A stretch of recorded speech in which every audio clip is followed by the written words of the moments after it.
Supreme court ने एक अहम फैसले में कहा है कि यदि किसी हिंदू व्यक्ति की बगैर वसीयत किए मृत्यु हो जाती है तो उसकी स्वअर्जित और अन्य संपत्तियों में उसकी बेटियों को हक मिलेगा। बेटियों को पिता के भाइयों के बच्चों की तुलना में संपत्ति में वसीयत मिलेगी। शीर्ष कोर्ट ने ये फैसला हिंदू महिलाओं और विधवाओं के हिंदू उत्तराधिकार कानून में संपत्तियों के अधिकारों को लेकर दिया है। फैसले में सुप्रीम कोर्ट ने कहा है कि यदि कोई हिंदू व्यक्ति बगैर वसीयत किए मर जाता है तो उसकी स्वअर्जित संपत्ति या पारिवारिक विरासत में मिली संपत्ति में बेटी की हिस्सेदारी रहेगी।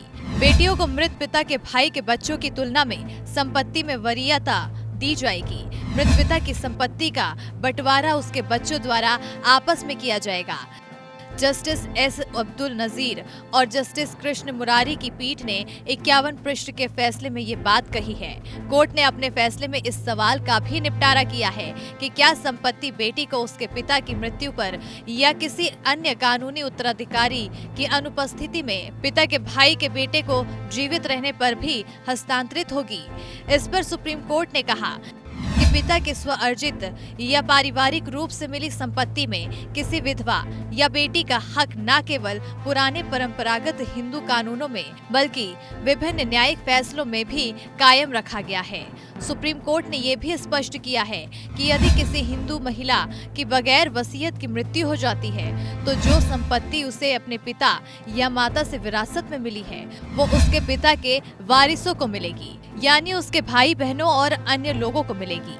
जबकि जो संपत्ति उसे अपने पति या ससुर से मिली है वो उसके पति के वरियों यानी खुद के बच्चों और अन्य को मिलेगी। पीठ ने अपने फैसले में कहा है कि हिंदू उत्तराधिकारी कानून की धारा 15(2) जोड़ने का मूल मकसद ये सुनिश्चित करना है कि किसी निसंतान हिंदू महिला की वसीयत किए बगैर मृत्यु हो जाती है तो उसकी संपत्ति मूल स्रोत यानी जिससे उसे मिली है उसकी हो जाएगी।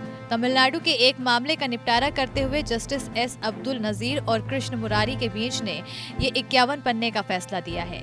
इस मामले में पिता की मृत्यु 1949 में हो गई थी।